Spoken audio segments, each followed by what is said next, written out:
ముందుగా మన తండ్రి అయిన దేవునికి, ప్రభువైన యేసుక్రీస్తు ద్వారా వేవేల కృతజ్ఞతాస్తుతులు చెల్లిస్తూ, ఈ యొక్క మార్నింగ్ ప్రేయర్ ద్వారా లేఖనమేమి చెప్పుచున్నది అని ఆలోచించి, అనేక మందిని ఆలోచింపజేయడానికి చేరువచ్చినటువంటి మీ అందరికీ కూడా ప్రభువైన యేసుక్రీస్తు నామములో శుభాభివందనములు తెలియజేస్తూ, సహోదరులు అప్పారావు గారి ప్రారంభ ప్రార్థన ద్వారా ఈనాటి మార్నింగ్ ప్రేయర్ కార్యక్రమమును మనం ప్రారంభించుకుందాము.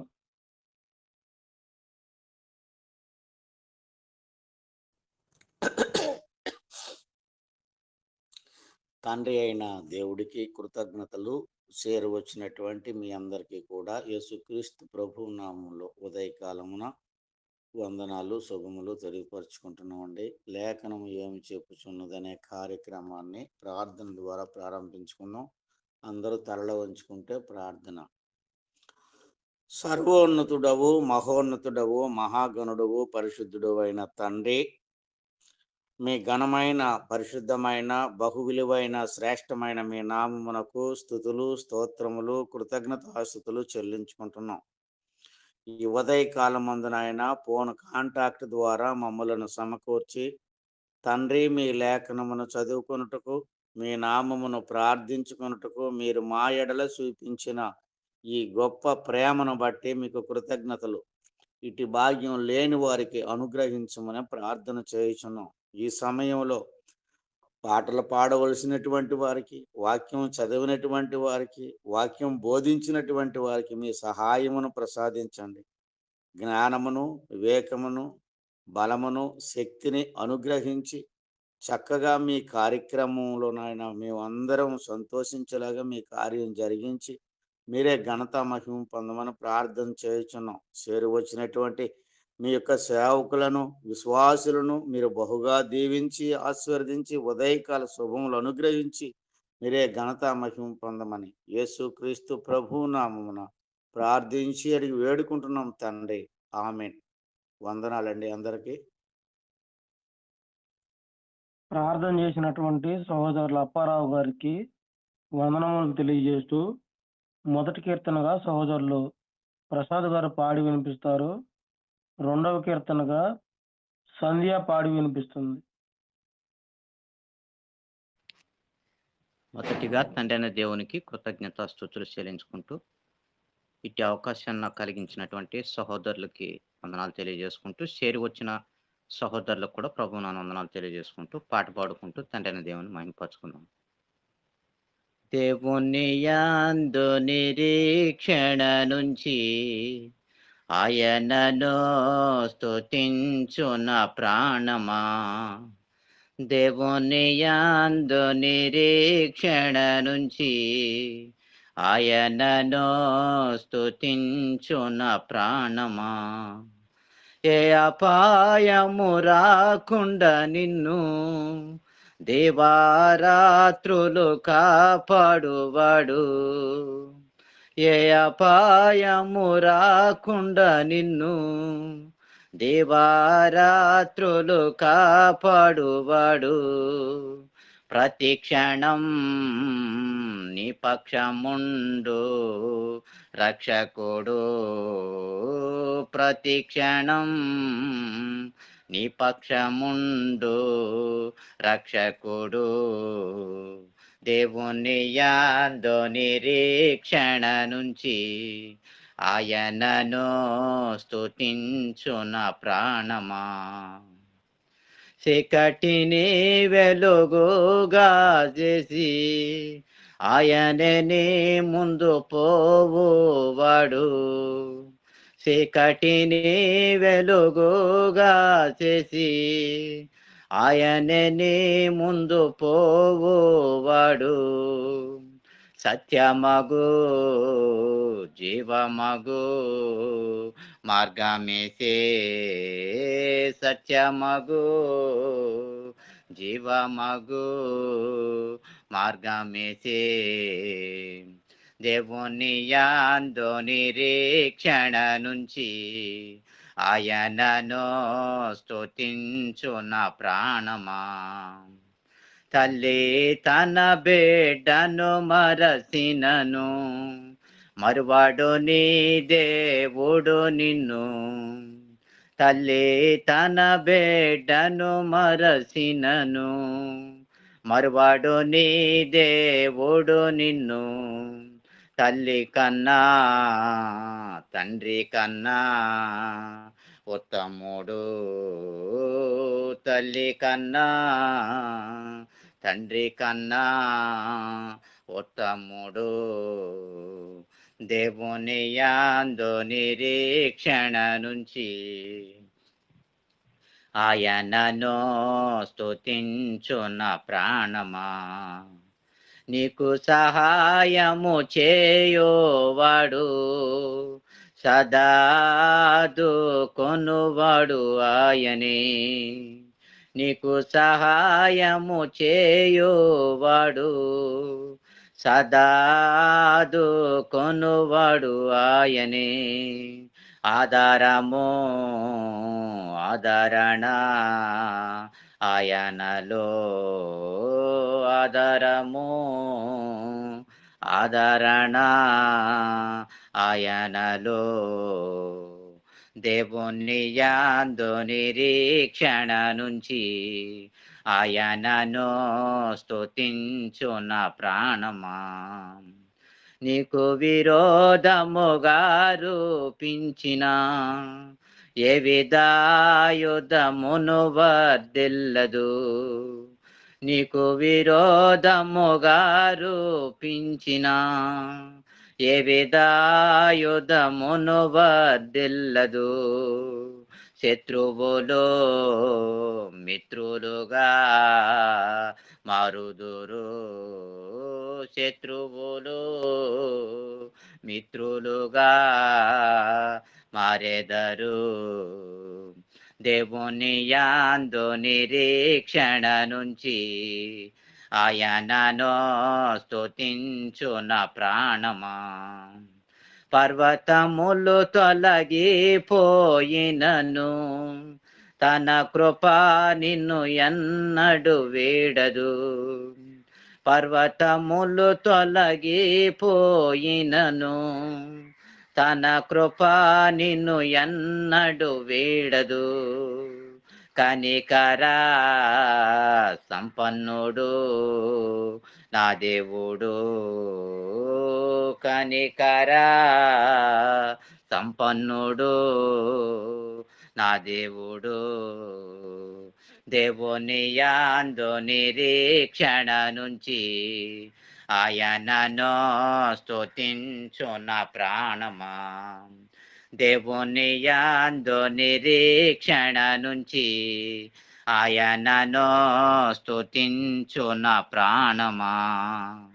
అవకాశం ఇచ్చిన సహోదరులకు వందనాలు తెలియజేసు.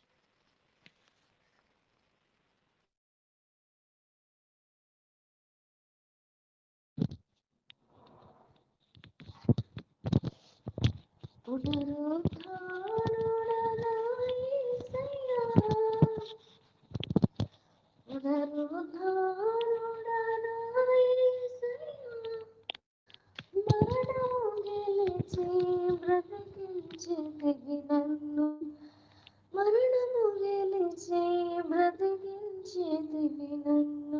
స్తుతి పాడుచు నిన్నే ఘనపరచుచు ఆరాధించెదనీడు జీవించుచు. స్తుతి పాడుచు నిన్నే ఘనపరచుచు ఆరాధించెదనీడు జీవించుచు. పునరుద్ధానుడనా యేసయ్యా, నీ కృప చేతనే నాకు ఈ రక్షణ భాగ్యము కలిగిందని. నీ కృప చేతనే నాకు నీ రక్షణ భాగ్యము కలిగిందని పాడనా. ఊపిరి నాలో ఉన్నంత వరకు పాడనా. ఊపిరి నాలో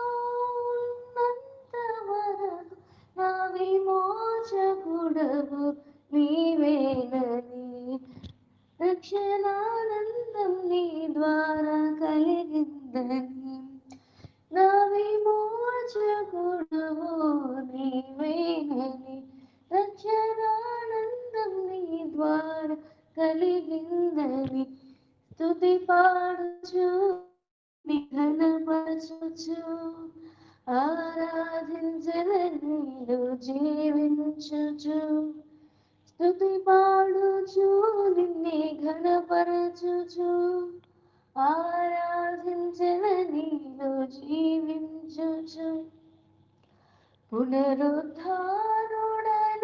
యేసయ్యా పునరుద్ధారుడనా యేసయ్యా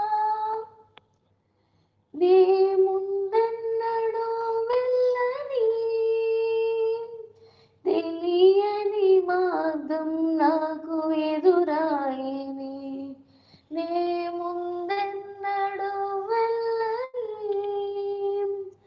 తెలియని మార్గం నాకు ఎదురాయని సాగిపో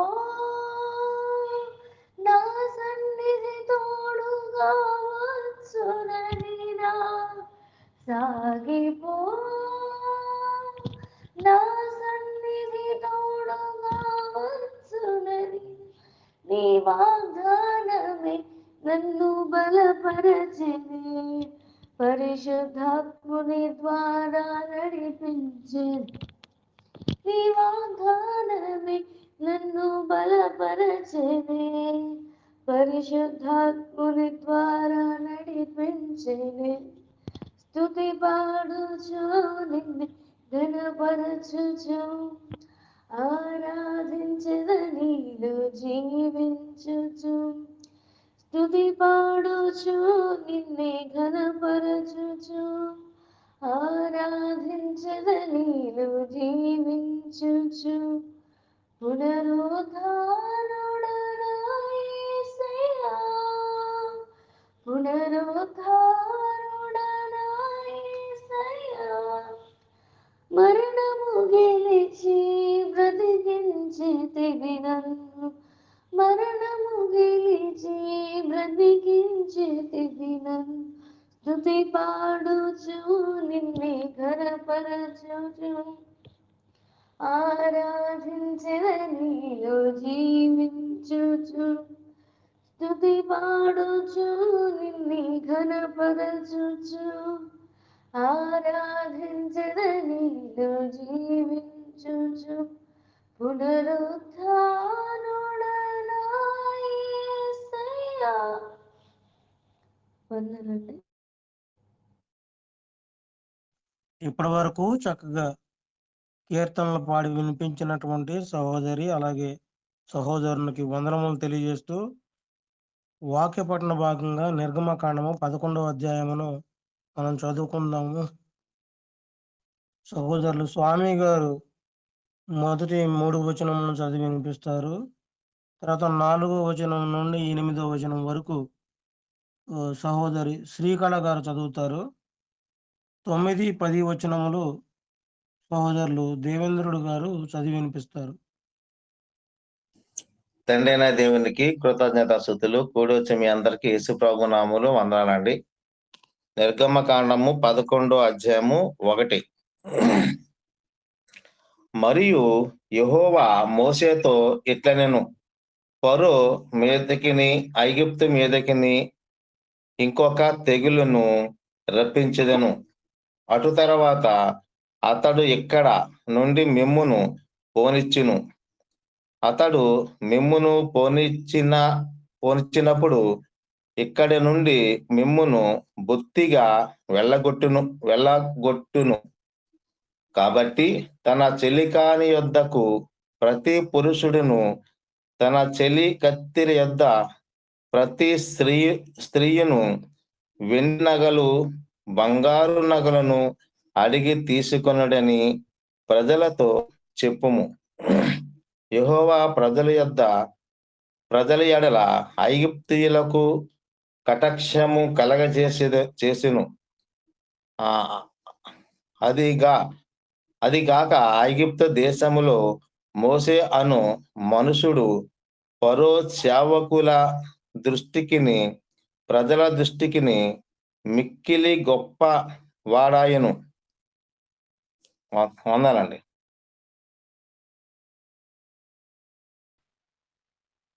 మోషే ఫరోతో ఇట్లనెను, యెహోవా సెలవిచ్చినదేమనగా, మధ్యరాత్రి నేను ఐగుప్తు దేశంలోనికి బయలు వెళ్ళెదను.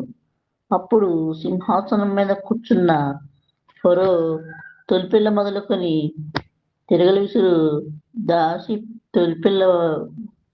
తొలిపిల్ల వరకు ఐగుప్తు దేశంలోని తొలిపిల్ల అందరూ చచ్చుతారు. జంతువులలోనూ తొలిపిల్లని చచ్చును. అప్పుడు ఐగుప్తు దేశం అంతటా మహాఘోష పుట్టును. అట్టి ఘోష అంతకుముందు పుట్టలేదు, అట్టిది ఇక మీదట పుట్టదు. యెహోవా ఐగుప్తులను ఇశ్రాయేలును వేరుపరచునని మీకు తెలియబడినట్లు మనుషుల మీద గాని జంతువుల మీద గాని ఇశ్రాయేలులో ఎవరి మీద ఒక కుక్కలి తన నాలుక ఆడించదు. అప్పుడు నీ సేవకులందరూ వీరందరూ నా వద్దకు వచ్చి నాకు నమస్కారం చేసి నీవు నిన్ను ఆశ్రయించిన ఈ ప్రజలందరూ బయలు వెళ్ళడని చెప్పుదురు. ఆ తర్వాత నేను వెళ్ళుదనను. మోషే అలాగూ చెప్పి ఫరో యొద్ద నుండి అత్యాగ్రహంతో వెళ్ళిపోయాడు. అప్పుడు యెహోవా ఐగుప్తు దేశంలో నా మహత్కార్యములు విస్తారమైనట్లు ఫరో ఈ మాట వినుడని మోషేతో చెప్పాడు. మోషే అహరోనులు ఫరో ఎదుట ఈ మహత్కార్యము చేసింది. అయినను యెహోవా ఫరో హృదయమును కఠిన పరపగా అతడు తన దేశంలోని ఇశ్రాయేలులను పోనీడాయను. ఇప్పటి వరకు చక్కగా 11వ అధ్యాయమును చదివి వినిపించినటువంటి సహోదరునికి వందనములు తెలియజేస్తూ సహోదరులు అనిల్ గారు ఈ యొక్క అధ్యాయం అంతటినీ కూడా చక్కగా వివరించవలసిందిగా కోరుకుంటూ ప్రేమతో ఆహ్వానిస్తున్నాము.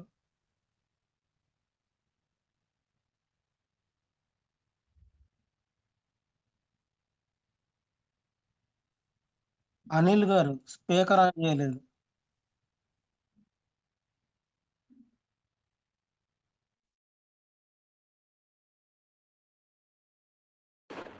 తండ్రి అయిన దేవునికి కృతజ్ఞతాస్తుతులు. చేరవచ్చిన సహోదరి సహోదరులకు ప్రభు నామమున వందనాలు తెలియజేస్తూ ఉన్నాను. కొద్ది నిమిషాలు దేవుని వాక్యమును మనము ధ్యానించుకుందాం. గత కొద్ది కాలం నుంచి మనము నిర్గమాకాండాన్ని ధ్యానిస్తూ ఉన్నాం. ఈ నిర్గమాకాండాన్ని మనం పరిశీలన చేస్తూ ఉన్నాం. దేవునిని ఆరాధించిన వారిని లేదా దేవుని నామమును అవమానించిన వారిని, దేవుని ప్రజలను ఇబ్బంది పెట్టిన వారిని దేవుడు వారికి విధించే శిక్షలను మనం ఇక్కడ చూస్తూ ఉన్నాం. మొట్టమొదటిగా మనం చూస్తూ ఉన్నప్పుడు నీళ్లను రక్తముగా మార్చిన దేవుడు, తదుపరి కప్పల చేత వారిని బాధించినట్లుగా, అదే విధముగా మనం పరిశీలన చేస్తూ ఉంటే పేళ్ల చేత జనులను బాధించినట్లుగా, తదుపరి ఈగల చేత బాధించినట్లుగా, తదుపరి మనం పరిశీలన చేస్తున్నప్పుడు పశువులన్నీ కూడా మరణించడం, తర్వాత మనుషులకి జంతువుల మీద పొక్కులు రావడం, తదుపరి వడగండ్ల చేత బాధించబడడం, మిడతల చేతను చీకటి చేతను బాధించబడడం చూసాం. ఇప్పటిదాకా 9 రకాల తెగుళ్ళ చేత దేవుడు వారిని బాధించినట్లుగా మనం చూస్తూ ఉన్నాం. ఈ 11వ అధ్యాయంలో ఇంకా దేవుడు ఒక తెగులను తీసుకురావడానికి ఆలోచన చేస్తూ, ఆ తెగులు వచ్చిద్ది, దానివల్ల ఇబ్బంది పడతారు అని ఫరోని కూడా హెచ్చరించిన విధానాన్ని అయితే మనం పరిశీలన చేస్తూ ఉన్నాం. ఇక్కడ మనం గ్రహించవలసిన ఒక విషయం ఏమిటి అంటే, ప్రతి తెగులుకి ముందు, ప్రతి వినాశనానికి ముందు దేవుడు దానిని ప్రకటించాడు, హెచ్చరించాడు. అయినప్పటికీ కూడా ఫరో హృదయము పాపముతో లేదా గర్వముతో నిండిపోయినందున అతడు దానికి లోబడని వాడుగా ఉన్నట్లుగా మనం పరిశీలన చేస్తూ ఉన్నాం. చూడండి, ఒక వచనాన్ని చూసి మనం ముందుకు వెళ్దాం. రోమీలు రాసిన పత్రిక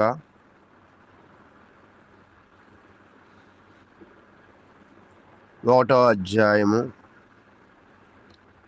24వ వచనాన్ని పరిశీలన చేద్దాం.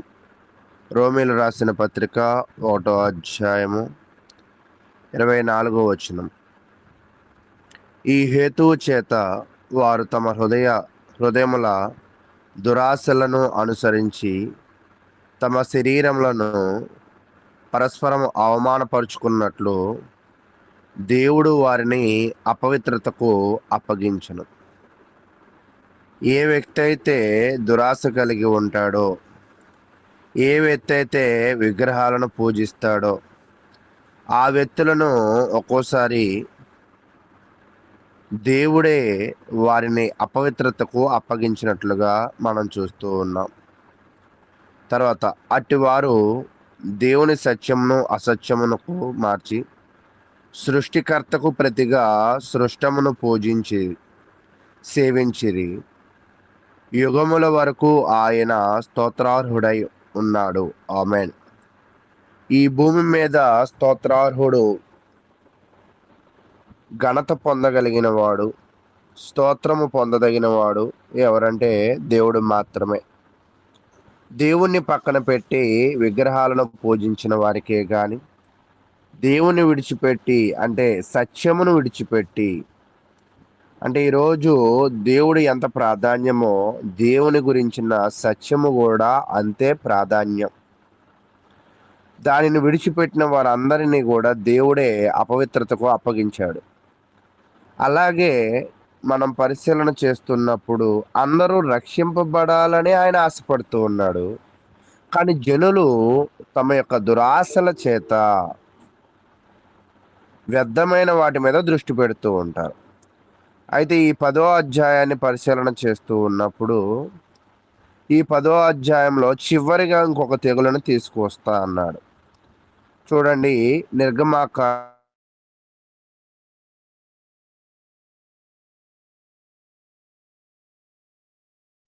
బ్రదర్ మీ వాయిస్ వినిపించట్లేదు.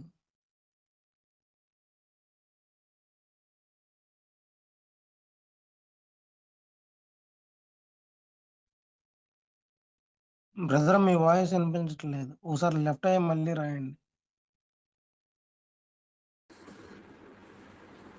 హలో, ఓకే ఓకే ఇప్పుడు వినిపిస్తుంది. మొదటి సంతానము పైన దేవుడు తెగుళ్ళు తీసుకువస్తానని, మొదటి సంతానం మొత్తాన్ని దేవుడు నాశనం చేస్తాడన్న విషయాలను ఇక్కడ తెలియజేస్తూ ఉన్నాడు. 1 నుంచి 3 వచనాలు చూస్తూ ఉన్నప్పుడు ఆ తెగుళ్ళను గురించిన వివరణ తెలియజేస్తున్నాడు. చదువుదాం. మరియు యెహోవా మోషేతో ఇట్లనెను, ఫరో మీదకి ఐగుప్తు మీదకి ఇంకొక తెగులును రప్పించుదును. అటు తర్వాత అతడు ఇక్కడ నుండి మిమ్మును పోనిచ్చును. అతడు మిమ్మల్ని పోనిచ్చినప్పుడు ఇక్కడ నుండి మిమ్మల్ని బొత్తిగా వెళ్ళగొట్టును. ఇప్పటిదాకా పోయిన అధ్యాయంలో మనం ఏం చూసామంటే, దేవునిని దూరం వెళ్ళి ఆరాధిస్తా అంటున్నారు. అలా కుదరదు, ఈ దేశంలోనే ఆరాధించండి అన్నాడు ఫరో. ఒకసారి ఏమన్నాడంటే, పురుషులు మాత్రమే వెళ్ళి ఆరాధించండి అని అన్నాడు. మూడోసారి ఏమన్నాడంటే, మీరు స్త్రీలు పిల్లలు వెళ్ళండి కానీ పశువులు మాత్రం వదిలేయండి అన్నాడు మూడోసారి. ఈసారి మాత్రం పూర్తిగా అంటే మీరు, మీ బిడ్డలు, మీ భార్యలు, మీరు కలిగి ఉన్న ఆస్తులు, మీరు కలిగి ఉన్న బంగారమును అన్నిటినీ కూడా మీరు పట్టుకుని వెళ్ళనివ్వడానికి అతడే అవకాశము అనేది ఇస్తాడు. అయితే దేవుడు ఇది ముందుగానే తెలియజేశాడు.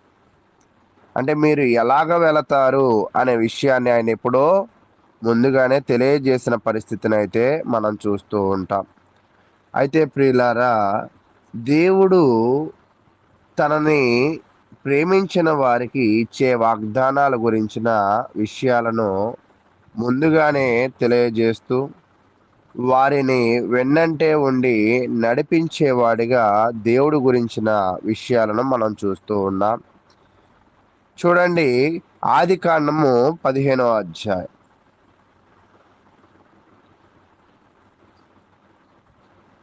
ఆదికాండము 15వ అధ్యాయము 4వ వచనం, 14వ వచనం.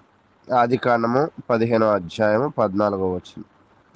వారు 400 ఏండ్లు వీరిని శ్రమ పెట్టుదురు, వీరు ఎవరికి దాసులవుదురో ఆ జనమునకు నేను తీర్పు తీర్చుదును.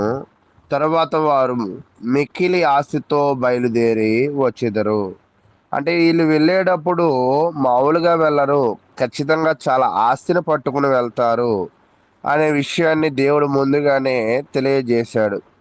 అయితే ప్రియులారా, ఇక్కడ మీరు గమనించాల్సిన విషయం ఏంటంటే, ఇటు ప్రజలకి జరగబోయే మేలును తెలియజేశాడు, దేవునికి వ్యతిరేకంగా ఉన్న ఫరోకి జరగబోయే నష్టాన్ని కూడా తెలియజేశాడు. ఈరోజు దేవుడు మనకి ఎప్పుడు కూడా ప్రతి విషయాన్ని కూడా క్షుణ్ణంగా తన వాక్యము ద్వారా లేదా వారి సేవకుల ద్వారా ఎల్లవేళలా కూడా ఆయన ఇచ్చిన జీవ గ్రంథము ద్వారా మనకు వివరించే ప్రయత్నం చేస్తూ ఉంటాడు. అయితే నువ్వు విధేయత కలిగి ఉన్నావా, నువ్వు రక్షింపబడతావు. నువ్వు అవిధేయుడిగా ఉన్నావా, నువ్వు శిక్షింపబడతావు. కాబట్టి చూడండి, ఆ యొక్క ఆదికాండము 15వ అధ్యాయంలో చెప్పిన విషయం ఇక్కడ జరుగుతుంది. అది చెప్పిన తర్వాత 2000 సంవత్సరాల తర్వాత జరుగుతుంది. అంటే జరగబోయే విషయాన్ని 2000 సంవత్సరాల ముందే ఆయన ఇంచుమించుగా చెప్పినట్లుగా మనం చూస్తూ ఉన్నాం. చూడండి, 2వ వచనం. నిర్గమాకాండము 11వ అధ్యాయము 2వ వచనం. కాబట్టి తన చెలికాని యొద్ద ప్రతి పురుషుడును ప్రతి చెలికత్తి యొద్ద ప్రతి స్త్రీయును వెండి నగలను బంగారు నగలను అడిగి తీసుకున్నాడని ప్రజలతో చెప్పుము. యెహోవా ప్రజల ఎడల ఐగుప్తులకు కటాక్షము కలగజేసెను.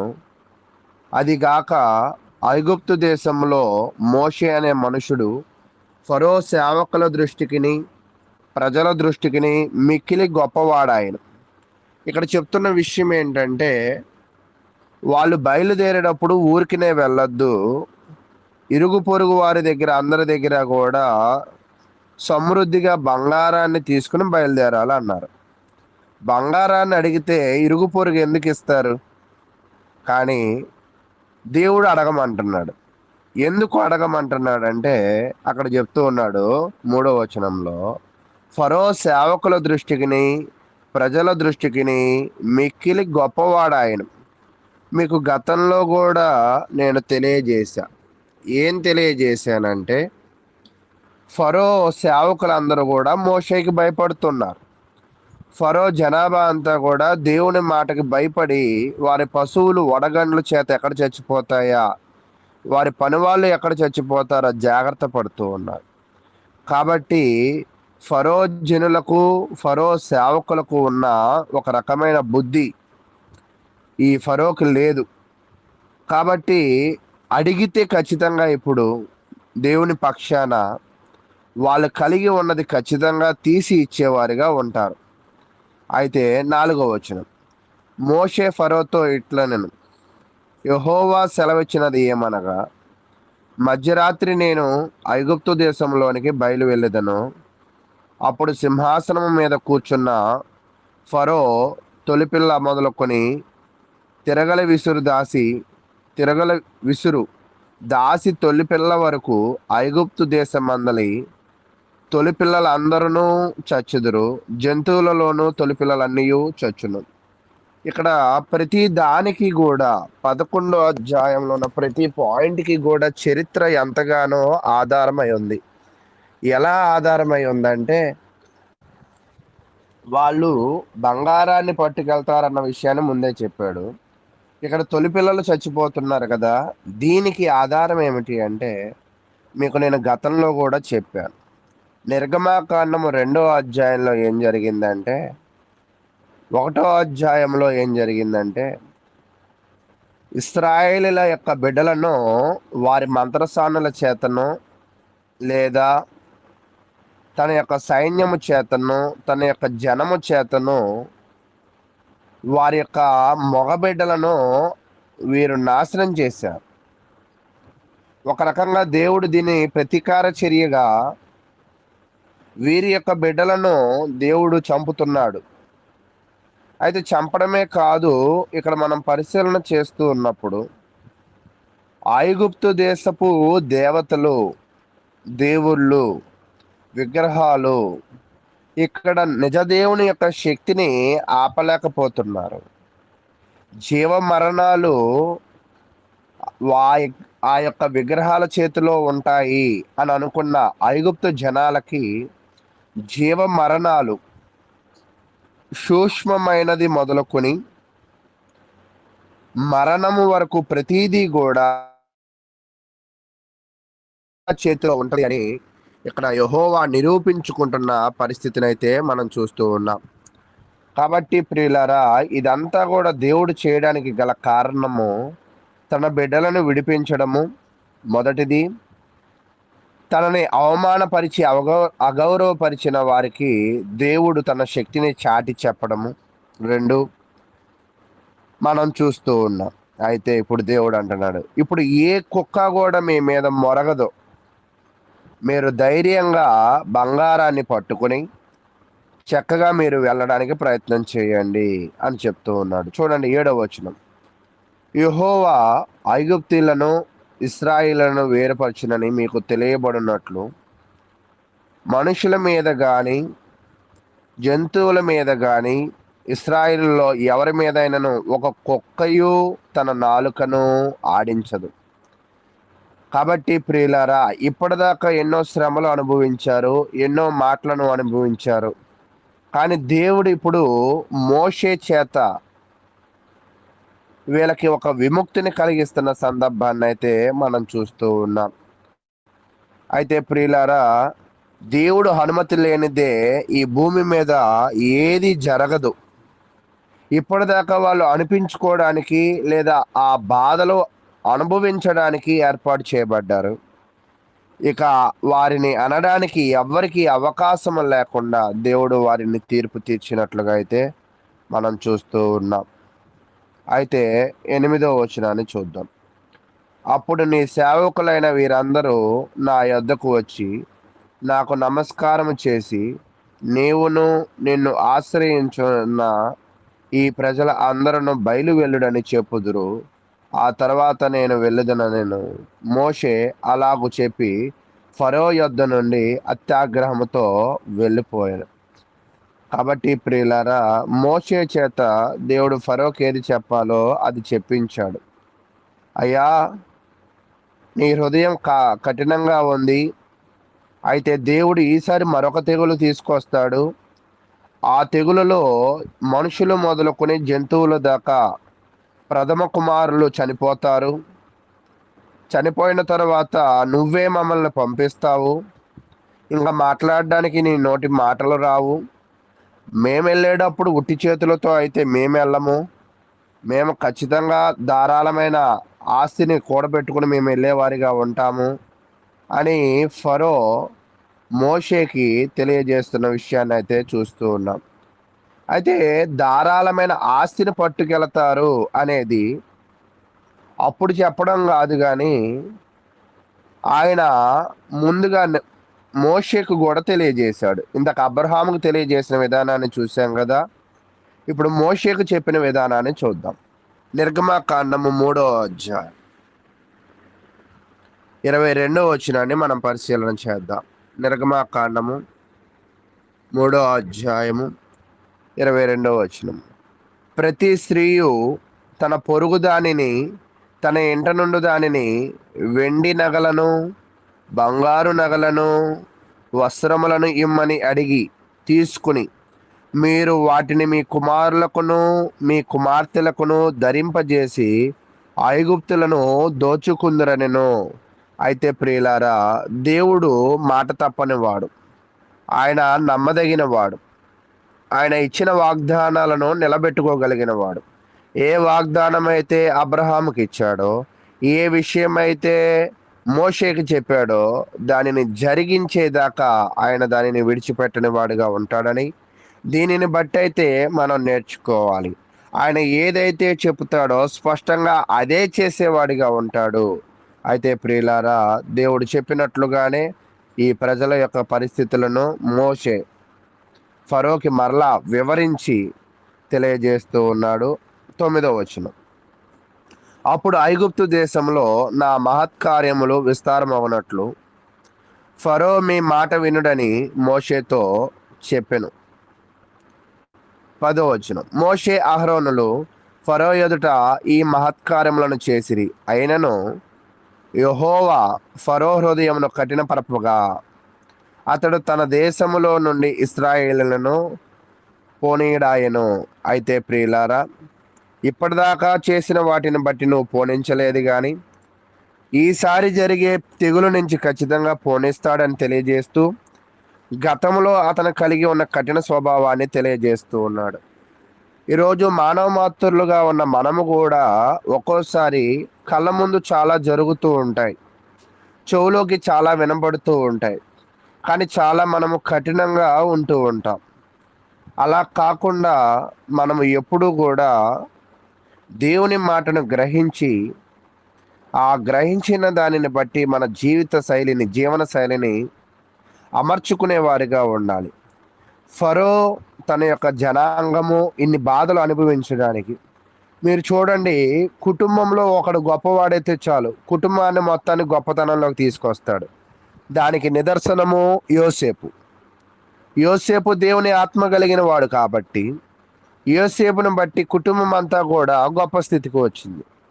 అయితే దేశం అంతా కూడా నీచమైన స్థితికి వచ్చింది. ఎవరిని బట్టి అంటే ఫరో కలిగి ఉన్న మూర్ఖత్వాన్ని బట్టి. ఈరోజు మన కుటుంబంలో మనము ఎలా ఉంటున్నాం? దేవుని ఆత్మను కలిగిన క్రైస్తవుడుగా ఉంటున్నామా, లేదా మరి దేవునికి వ్యతిరేకించే మూర్ఖుడుగా ఉంటున్నామా అనేది మనమైతే పరిశీలన చేయాలి. అయితే ఈరోజు జనాలు ఎలా ఉంటూ ఉన్నారు అంటే, కొరింథీ రాసిన పత్రికలో ఒక విషయాన్ని తెలియజేస్తున్నాడు. 1 కొరింథీ రాసిన పత్రిక 6వ అధ్యాయము 13వ వచనాన్ని చదువుకుందాం. 1 కొరింథీ రాసిన పత్రిక 6వ అధ్యాయము 13వ వచనాన్ని చదువుకుందాం. భోజన పదార్థములు కడుపునకును కడుపు భోజన పదార్థములకును నియమింపబడి ఉన్నవి. దేవుడు వాటిని నాశనము చేయను. దేహము జారత్వ నిమిత్తము కాదు గాని ప్రభువు నిమిత్తమే, ప్రభువు దేహము నిమిత్తమే. అయితే ప్రియులారా, ఇక్కడ మనకేం తెలియజేస్తూ ఉన్నాడంటే, ఈరోజు చాలామంది కూడా వాళ్ళ జీవితాలలో విగ్రహాలను ఆధారం చేసుకుని, వారి యొక్క ఇష్టాలను ఆధారం చేసుకుని దేవునిని విడిచిపెట్టేవారిగా ఉన్నారు. కానీ ఈ దేహముతో నీవు నీ శరీరాన్ని సుఖించడానికో లేదా విగ్రహాలను పూజించడానికో దేవుడు దీనిని నీకు ఇవ్వలేదు. దానిని నీకు దేవుడు ఎందుకు ఇచ్చాడు అంటే దేవుని నామాన్ని మహిమపరచడానికి. కానీ ఫరో తన జీవితంలో దేవుని తెలుసుకునే అవకాశం వచ్చినప్పటికీ కూడా దానిని నిర్లక్ష్య పెట్టాడు. ఎన్నో అద్భుతాలను చూశాడు కానీ అద్భుతాలు తన జీవితాన్ని మార్చలేదు. అద్భుతాలు తన జీవితానికి విధేయతను కలగజేయలేదు. అటు అద్భుతాలు చూపిస్తున్నాడు, ఇటు మోషే చేత బోధన కూడా చేయిస్తూ ఉన్నాడు. అటు బోధకి లోబడలేదు, ఇటు అద్భుతాలకి గ్రహించలేదు. ఈరోజు మానవ మాతృలుగా ఉన్న మనము కూడా ఒక్కోసారి దేవుని వాక్యమును గ్రహించము, దేవుడు మేలులు చేస్తున్న దానిని కూడా గ్రహించము. గ్రహించగలిగితే ఆయన సంకల్పం మనకి అర్థమవుతుంది. అది అర్థం చేసుకోమని మోషే అహరోనులు ఫరోకు తెలియజేశారు. అర్థం చేసుకోకపోవడం వల్ల ఎన్నో ఇబ్బందులు పడినట్లుగా ఈ అధ్యాయంలో మనం చూస్తూ ఉన్నాం. కాబట్టి ఇప్పటికీ కూడా ఫరో హృదయం ఎలా ఉందంటే మొండిగాను బండబారిపోయినట్లుగా ఉంది. ఆ దేశం నుండి ఇశ్రాయేలుని ఇబ్బంది పెడుతూ ఉన్నాడు. కాబట్టి 10వ తెగులు గురించి తెలియజేశాడు కానీ 10వ తెగులు ఇంకా తెప్పిలేదు. దాని గురించి రేపటి రోజు అధ్యయనం చేద్దాం. ఇప్పటి వరకు ఓపికగా విన్న మీ అందరికీ ప్రభు నామమున వందనాలు.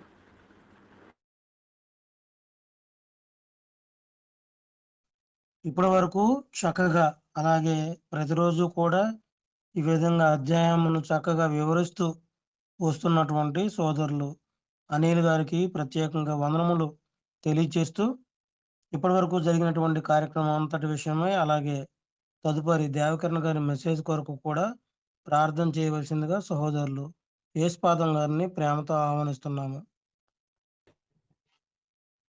మంచిదండి, ప్రార్థన చేసుకున్నాము. ప్రేమ కనికరము జాలి కలిగిన ప్రియ పరలోకపు తండ్రి, మీ ఘనమైన ఉన్నతమైన మహోన్నతమైన నామానికి మీ ప్రియ కుమారుడును మా ప్రభువును రక్షకుడైన యేసుక్రీస్తు నామంలో మీకు స్తుతులు స్తోత్రములు కృతజ్ఞతలు తండ్రి. మమ్మల్ని ప్రేమించి మా జీవితంలో ఈ దినాన్ని ఇచ్చారు. ఈ దినాన్ని ఉదయకాల సమయంలో పాటల ద్వారా మీ నామాన్ని మహిమపరుచున్నాము. మీ గ్రంథాన్ని ధ్యానించుకునే అవకాశాన్ని ఇచ్చారు.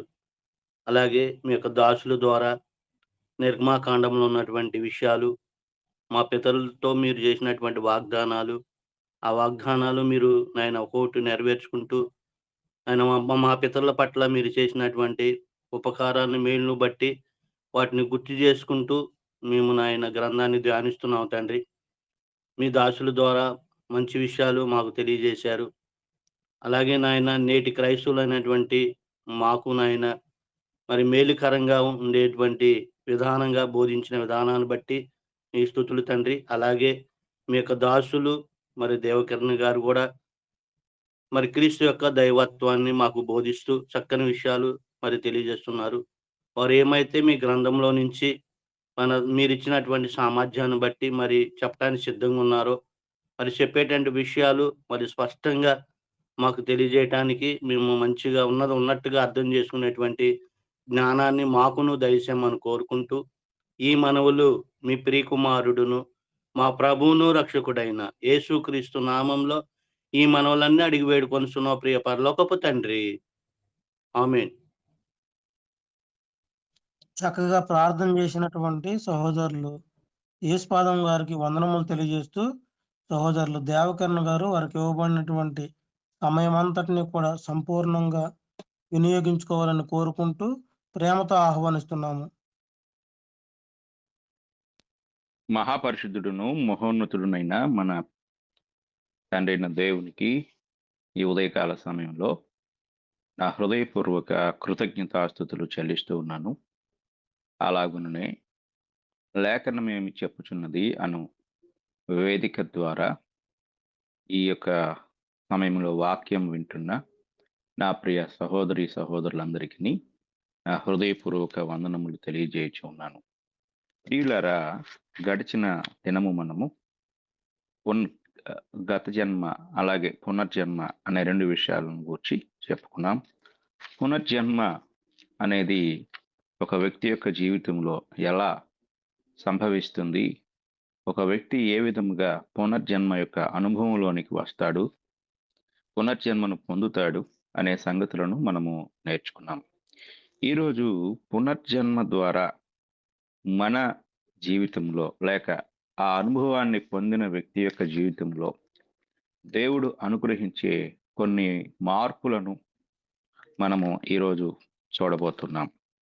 అందులో మొదటి విషయాన్ని మనం గమనించినట్లయితే, మనము నశించిన స్థితిలో ఉంటాము.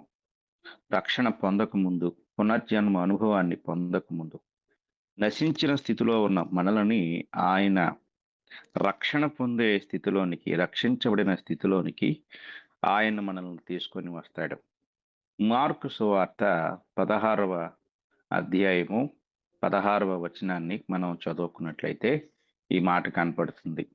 నమ్మి బాప్తిస్మము పొందినవాడు రక్షింపబడును, నమ్మని వానికి శిక్ష విధింపబడును. ఎందుకంటే శిక్ష కొరకు ఎదురు చూస్తున్న మనము, శిక్షకు పాత్రులుగా ఉన్న మనలను పునర్జన్మ ద్వారా దేవుడు మనలను తిరిగి రక్షణలోనికి నడిపిస్తూ ఉన్నాడు. మనము రక్షించబడిన స్థితిలోనికి వెళ్ళిపోతున్నాం. అంటే నశించిపోయే స్థితిలో నుండి రక్షించబడే స్థితిలోనికి దేవుడు మనల్ని నడిపిస్తూ ఉన్నాడు. ఇది మన స్థాన చలనం అంటారంటే, మన స్థానం ఒక స్థితి నుండి మరొక స్థితిలోనికి మార్చబడే విధానమును దేవుడు మనకు అనుగ్రహించే కృపను మనకు తెలియచేస్తా ఉంది. అలాగే పేతురు రాసిన మొదటి పత్రిక 3వ అధ్యాయము 21వ వచనంలో కూడా ఈ మాట మనకు కనపడుతుంది. దానికి సాదృశ్యమైన బాప్తిస్మము ఇప్పుడు మిమ్మును రక్షించుచున్నది. అదేదనగా శరీర మాలిన్యము తీసివేయుట కాదు గాని యేసుక్రీస్తు పునరుద్ధానమూలముగా దేవుని విషయము నిర్మలమైన మనస్సాక్షినిచ్చు ప్రత్యుత్తరమే. కాబట్టి ఇది ఓడలో ప్రవేశించి రక్షించబడిన వారు, ఓడలో ప్రవేశించకుండా నశించిపోయిన వారి యొక్క సందర్భాన్ని జ్ఞాపకం చేసుకుంటూ నోవహు కాలంలో ఉన్న వారిని ఒకసారి మనకు జ్ఞాపకం చేస్తూ పేతురు గారు ఈ విషయాన్ని తెలియజేస్తున్నారు. దానికి సాదృశ్యమైన బాప్తిస్మము అనగా ఓడకు సాదృశ్యమైన బాప్తిస్మము, ఓడ యొక్క సంఘటనకు సంబంధించిన బాప్తిస్మము మనల్ని రక్షిస్తుంది అని చెప్పి పౌలు గారు ఈ పేతురు గారు ఈ విషయాన్ని తెలియజేశారు. ఇక రెండవ విషయాన్ని మనం జాగ్రత్తగా గమనించినట్లయితే అపోస్తలుల కార్యముల గ్రంథము మనము చదువుకున్నట్లయితే 22వ అధ్యాయము, అపోస్తలుల కార్యముల గ్రంథము 22వ అధ్యాయము 16వ వచనాన్ని మనం చదువుకుందాం. గనుక నీవు తడవు చేయుట ఎందుకు, లేచి ఆయన నామమును బట్టి ప్రార్థన చేసి బాప్తిస్మము పొంది నీ పాపములను కడిగి వేసుకొనమని చెప్పాను. అంటే ఇక్కడ ఈ మాట మనం పరిశీలించినప్పుడు పౌలు గారికి ఆయన జీవితంలో జరిగిన సంఘటన ఇక్కడ పౌలు తన స్వీయ సాక్ష్యంలో చెప్తున్న మాటలు.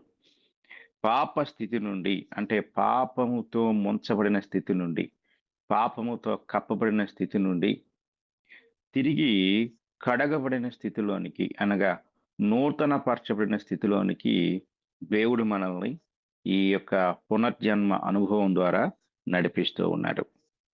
కనుక బాప్తిస్మము లేక పునర్జన్మ ద్వారా మనలో కలిగే మార్పులు లేక మనకు దేవుడు అనుగ్రహించే స్థితి మనం ఆలోచించినప్పుడు ఇలా కనపడుతుంది. ఇక మూడో విషయాన్ని మనం ఆలోచించినట్లయితే పునర్జన్మ అనుభవాన్ని పొందిన ఒక వ్యక్తి యొక్క స్థితిని మనం ఆలోచించినప్పుడు అపోస్తుల కార్యముల గ్రంథంలోనే 2వ అధ్యాయము 38వ వచనాన్ని మనం చదువుకుందాం. అక్కడ ఈ మాట మనకి కనపడుతుంది. 2వ అధ్యాయం 38వ వచనంలో, పేతురు మీరు మారు మనసు పొంది పాప క్షమాపణ నిమిత్తము ప్రతివాడు యేసుక్రీస్తు నామమున బాప్తిసం పొందుడి, అప్పుడు మీరు పరిశుద్ధాత్మను వరము పొందుదురు. అంటే పాపపు స్థితి నుండి పాపములు క్షమించబడే స్థితిలోనికి మనము ప్రవేశిస్తూ ఉంటాం. కనుక ఇది దేవుడు మనకు అనుగ్రహించే ఇంకా ఆ ఆధిక్యతలు మనము క్రొత్త నిబంధన అంతా పరిశీలించితే అందులో చాలా సంగతులు మనకి ఇంకా చెప్పబడుతూ ఉంటాయి. కొన్ని సంగతులు మాత్రమే మనం జ్ఞాపకం చేసుకున్నాం.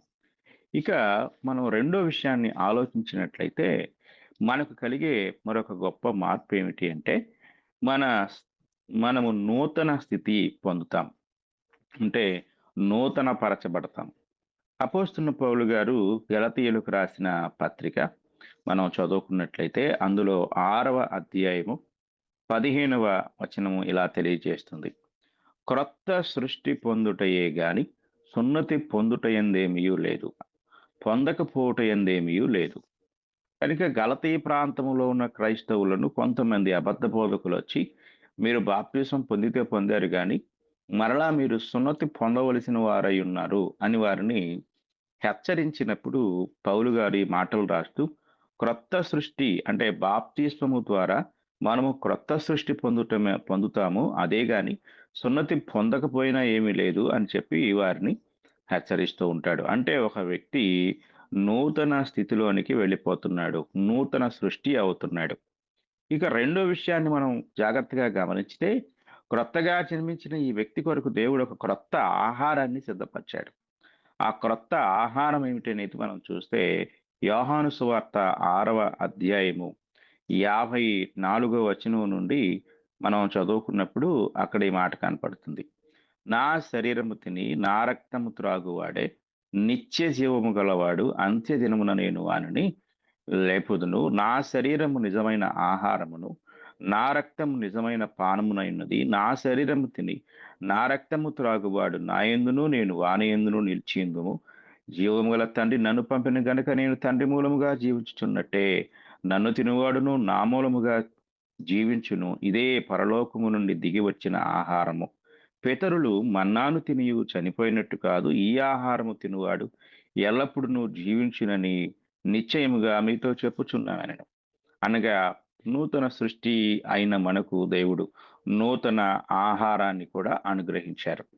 అలాగే నూతన సృష్టిగా చేయబడిన మనకి ఆయన నూతన నిబంధన కూడా అనుగ్రహిస్తూ ఉన్నారు. 1 కొరింథీ పత్రిక 11వ అధ్యాయము మనం చదువుకున్నట్లయితే 1 కొరింథీ పత్రిక 11వ అధ్యాయము 25వ వచనంలో ఈ మాట మనకు కనపడుతుంది.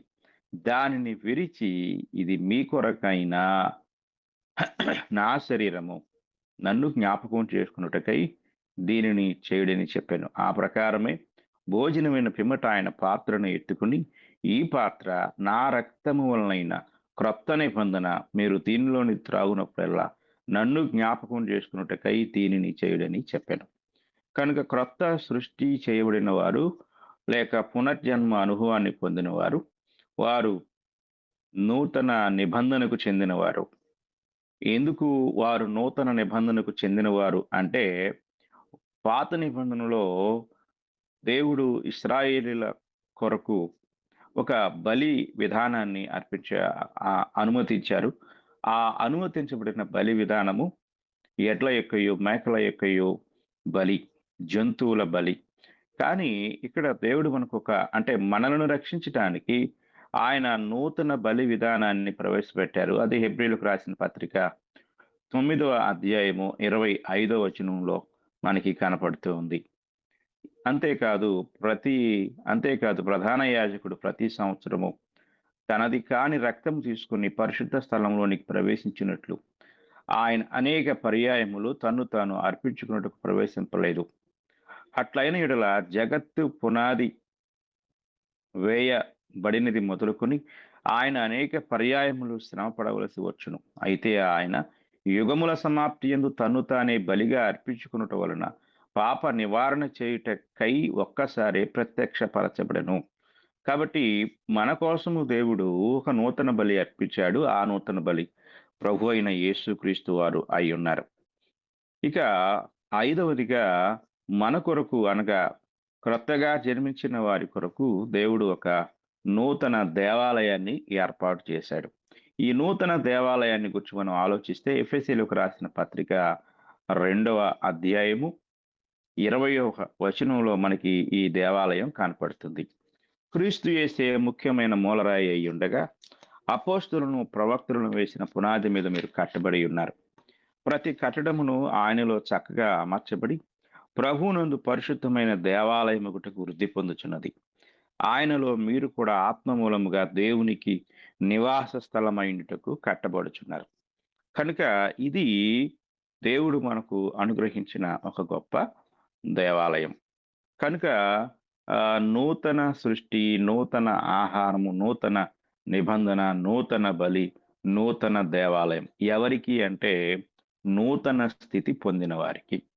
అయితే ఈ నూతన స్థితి పొందిన వారు లేక ఈ నూతన స్థితిలోనికి చేర్చబడిన వారిని దేవుడు అంటే ఇంతవరకు మనం చెప్పుకున్నదంతా కూడా బాప్తిస్మము అనే ఒక ప్రక్రియ. వారిని దేవుడు ఏం చేస్తూ ఉన్నాడు అంటే స్థితిని మార్చటం మనం ఇంతవరకు చెప్పుకున్నాం. స్థితిలో జరిగే మార్పుల తర్వాత స్థానం యొక్క మార్పును కూడా ఆయన చేస్తూ ఉన్నాడు. ఏమిటి ఈ స్థానం యొక్క మార్పు? మనము ఏ స్థానంలోనికి మార్చబడుతున్నాము అనే సంగతులు జాగ్రత్తగా పరిశీలించినట్లయితే అనేక విషయాలు దేవుడు మనకు అనుగ్రహిస్తూ ఉన్నాడు. ఎఫెసీయులకు రాసిన పత్రిక 1వ అధ్యాయము 12వ వచనాన్ని మనం చదువుకున్నట్లయితే అక్కడ ఈ మాట కనపడుతుంది. ఎఫెసీయులకు రాసిన పత్రిక 2వ అధ్యాయము 12వ వచనంలో ఈ మాట మనకి కనపడుతుంది. మనం చదువుకుందాం. ఆ కాలమందు ఇశ్రాయేలుతో సహపౌరులు కాక పరదేశులను, వాగ్దాన నిబంధనలు లేని పరజనులను, నిరీక్షణ లేని వారును, లోకమందు దేవుడు లేని వారునై ఉండి క్రీస్తుకు దూరస్తులైతురని మీరు జ్ఞాపకము చేసుకొనుడి. ఈ మాట మనం జాగ్రత్తగా గమనించితే ఎవరిని గురించి మాట్లాడుతున్నాడు? ఈ 2వ అధ్యాయం అంతా 2 జాతులకు చెందిన ప్రజల గురించి మాట్లాడుతున్నాడు. అందులో ఒకటి అన్యులు, రెండవది యూదులు. దేవుని ప్రజలుగా గుర్తించబడిన వారు, దేవునితో సంబంధమే లేనివారు. ఇక్కడ ఇశ్రాయేలుతో పౌరసత్వం కలవారు, పౌరసత్వం లేనివారు. అలాగే స్వదేశీయులు, విదేశీయులు. అలాగే వాగ్దానం ఉన్నవారు, వాగ్దానం లేనివారు. అలాగే నిబంధన ఉన్నవారు, నిబంధనతో సంబంధం లేనివారు. అలాగే నిరీక్షణ ఉన్నవారు, నిరీక్షణ లేనివారు. అలాగే దేవుని కలిగిన వారు, దేవుని లేనివారు. అలాగే క్రీస్తును కలిగిన వారు, క్రీస్తుతో సంబంధం లేనివారు. ఇలాగా 2 రకాలుగా ఈ ప్రపంచ మానవ జాతిని ఈ వచనం ఎడగొట్టింది. ఒకడు ఎప్పుడైతే క్రీస్తులోనికి ప్రవేశిస్తూ ఉన్నాడో వాడు క్రీస్తును అంగీకరించిన వాడుగా ఇక్కడ మరలా తిరిగి ఈ వచనంలో లేని వాటన్నిటినీ పొందుకుంటూ ఉన్నాడు. ఇది మనము ఈ యొక్క వచనంలో జాగ్రత్తగా గ్రహించగలం. అంటే ఆ వ్యక్తికి అనగా క్రీస్తునందు నూతన సృష్టి అయిన వ్యక్తి ఏమవుతున్నాడంటే అతడు పరదేశి గాక స్వదేశీ అవుతున్నాడు. ఇంతవరకు వాగ్దానాలే లేని తన జీవితంలో పాత నిబంధన నుండి కూడా దేవుడు అనేక వాగ్దానాలు ఇశ్రాయేలుకి ఇచ్చాడు. అలాగే క్రొత్త నిబంధనలో ఇవ్వబడిన వాగ్దానాలకి ఇతడు వారసుడు అవుతున్నాడు. ఒకప్పుడు నాయనా తండ్రిని పిలిచే హక్కు లేని ఇతడు తండ్రిగా దేవుని పొందుకునే కుమారత్వపు హక్కును, దత్తపుత్రత్వమును పొందుకుంటూ ఉన్నాడు. అలాగే నిరీక్షణే లేని బ్రతుకుతున్న ఇతనికి పరలోక నిరీక్షణ, పునరుద్ధానము, క్రీస్తు ప్రభు యొక్క ప్రత్యక్షత, నిత్య జీవము అనే నిరీక్షణను కలిగి ఉంటున్నాడు. ఇంతవరకు దేవుడే లేకుండా లోకంలో ఏదో ఒక దేవుణ్ణి లేక దేవతను కలిగి ఉన్న ఇతనికి ఇతను వాక్యములో లేక బైబిల్ నందు ఏ దేవుడు సృష్టికర్తగా ఉన్నాడో, పాత నిబంధన నుండి పితరులు ఏ దేవుని ఆరాధించారో ఆ దేవుణ్ణి సొంతం చేసుకునే భాగ్యాన్ని ఇతడు పొందుకుంటూ ఉన్నాడు. అంత మాత్రమే కాకుండా ఇక రెండో విషయాన్ని మనము ఆలోచన చేసినట్లయితే అతడు ఏం పొందుకుంటున్నాడు అంటే ఆత్మ సంబంధమైన ప్రతి ఆశీర్వాదాన్ని కూడా పొందుకుంటాడు. ఎఫెసీ పత్రిక 1వ అధ్యాయము 3వ వచనంలో ఈ మాట మనకి కనపడుతుంది. 3వ వచనం చూడండి. మన ప్రభు అయిన యేసుక్రీస్తు యొక్క తండ్రి యొక్క దేవుడు స్తుతింపబడును గాక. ఆయన క్రీస్తునందు పరలోక విషయములలో ఆత్మ సంబంధమైన ప్రతి ఆశీర్వాదమును మనకు అనుగ్రహించెను. ఇది ఎక్కడ అంటే క్రీస్తునందు అంటున్నాడు. అంటే చాలా మంది యేసుప్రభువును నమ్ముకుంటే లేక క్రైస్తవుడైతే భౌతికంగా అబ్రహామును ఆశీర్వదించినట్లు, ఇస్సాకును, యాకోబును, దావీదును ఇంకా ఇశ్రాయేలును ఆశీర్వదించినట్లు మనల్ని కూడా ఆశీర్వదిస్తాడు అని బోధిస్తూ ఉంటారు. అలాగే నమ్ముతూ కూడా ఉంటూ ఉంటారు. కానీ ఇక్కడ మనము రెండవ విషయంలో అంటే నూతన సృష్టి అనే నూతన స్థితి యొక్క మార్పును గురించి చెప్పినప్పుడు నూతన సృష్టి, నూతన ఆహారం, నూతన నిబంధన, నూతన బలి, నూతన దేవాలయం అని నేను చెప్పాను. ఇప్పుడు అలాగే మన ఆశీర్వాదాలు కూడా నూతనమైనవి. అవి పాతవి కాదు. అంటే పాతవి గతించెను, ఇదిగో క్రొత్తవాయెను. పాతవి ఏంటి అంటే మనము దేవుడు ఇశ్రాయేలుకు వాగ్దానం చేసిన వాగ్దాన భూమి కనాను, అలాగే వారి కొరకు దేవుడు వాగ్దానం చేసిన మెస్సియా, లేక కనానులో వారికి దేవుడు వాగ్దానం చేసిన మంచి గృహాలు, మంచి పంటలు, అలాగే మంచి ఆహారం, అంటే భూ సంబంధమైన శ్రేష్టమైన స్థితి, శ్రేష్టమైన ఆశీర్వాదాలు వారికి అనుగ్రహిస్తే మనకు భూ సంబంధమైన ఆశీర్వాదాలు కాదు కానీ పరలోక సంబంధమైన ఆశీర్వాదాలను ఆయన వాగ్దానం చేశాడు. ఒక వచనాన్ని మనం చూద్దాం. కొలస్సీయులకు రాసిన పత్రిక 3వ అధ్యాయము 1వ వచనాన్ని మనం చదువుకుందాం. మీరు క్రీస్తుతో కూడా లేపబడిన వారైతే పైనున్న వాటినే వెదకుడి, అక్కడ క్రీస్తు దేవుని కుడి పార్శ్వమున కూర్చుని ఉన్నాడు. పైనున్న వాటి మీదనే గాని భూ సంబంధమైన వాటి మీద మనస్సు పెట్టుకొనకుడి. ఏలయనగా మీరు మృతి పొందితిరి, మీ జీవము క్రీస్తులో కూడా దేవుని యందు దాచబడి ఉన్నది. మనకు జీవమై ఉన్న క్రీస్తు ప్రత్యక్షమైనప్పుడు మీరును ఆయనతో కూడా మహిమ యందు ప్రత్యక్షపరచబడుదురు. ఇది పాత నిబంధనలో ఉన్న ఇశ్రాయేలులకు, క్రొత్త నిబంధన క్రీస్తునందు క్రైస్తవులుగా చేయబడిన మనకు ఉన్న వ్యత్యాసం. వారు పొందినవన్నీ పోగొట్టుకున్నారు, నశించిపోయారు. కానీ మనమైతే పోగొట్టుకోలేని, నాశనము పొందలేని ఆ గొప్ప నిత్య రాజ్యాన్ని, నిరంతరం ఉండే రాజ్యానికి మనము వారసులం కాబోతున్నాం. కనుక ప్రతి ఆశీర్వాదము, ఆత్మ సంబంధమైన ప్రతి ఆశీర్వాదాన్ని దేవుడు మనకు అనుగ్రహించాడు. ప్రతి ఆశీర్వాదం అనగా మారు మనసు, రక్షణ, సంఘ సహవాసము, ప్రభువు యొక్క సహవాసంలో బల్లలో పాల్గొనే భాగ్యము, అలాగే ఇవన్నీ కూడా మనం చెప్పుకుంటూ వెళ్తే చాలా ఆశీర్వాదాలు ఈ ఎఫెసీ పత్రిక అంతట్లో కూడా మనకి కనపడుతూ ఉంటాయి. కనుక ఇది దేవుడు మనకు అనుగ్రహించిన ఆత్మ సంబంధమైన ఆశీర్వాదమై ఉంది.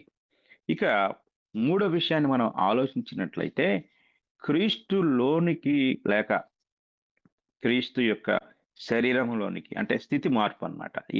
మన స్థితి మార్చబడుతుంది. మనం ఇంతకు ముందు లోకంలో ఉన్నాము, క్రీస్తుకు వెలపటు ఉన్నాము, చీకట్లో ఉన్నాము, అంధకార సంబంధమైన అధికారంలో ఉన్నాము.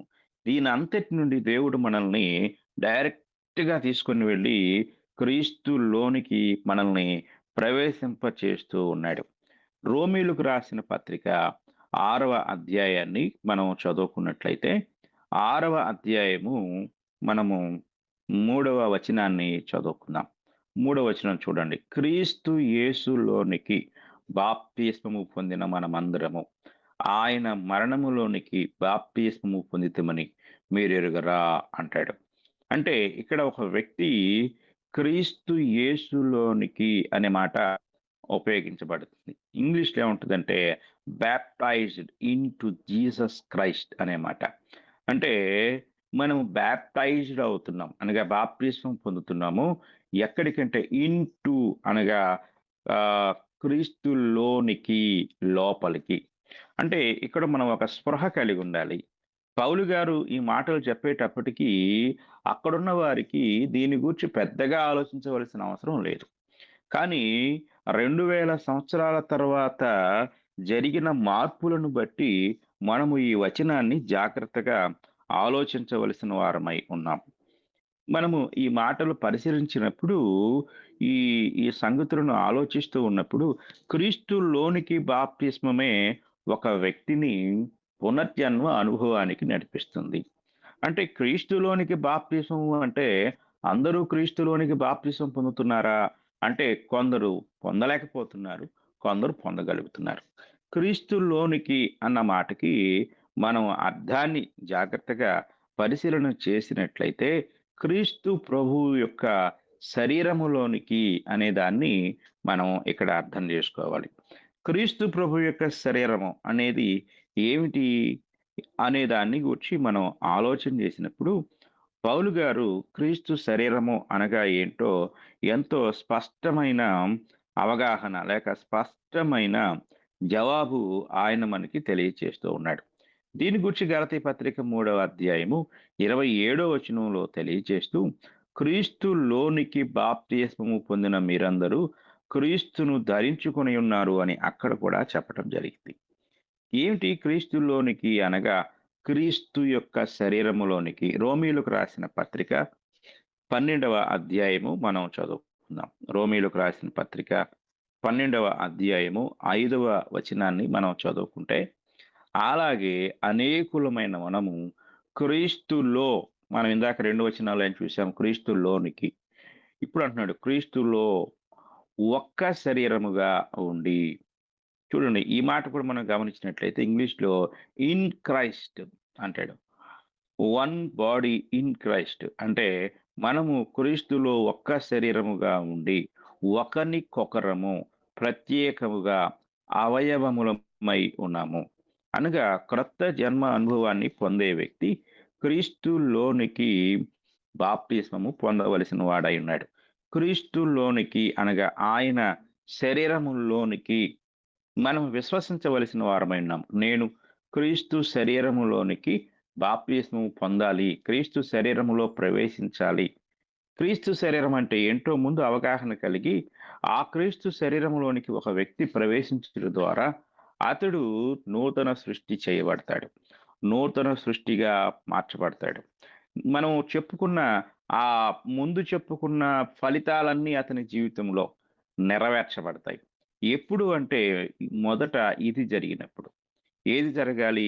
క్రీస్తు శరీరంలోనికి. ఇంతకీ క్రీస్తు శరీరం అంటే ఏమిటి? ఎఫెసీయులకు రాసిన పత్రిక మొదటి అధ్యాయము. ఎఫెసీయులకు రాసిన పత్రిక మొదటి అధ్యాయము 22, 23 వచనాలు మనం చదువుకుందాం. మరియు సమస్తమును ఆయన పాదముల క్రింద ఉంచి సమస్తము పైని ఆయనను సంఘమునకు శిరస్సుగా నియమించెను.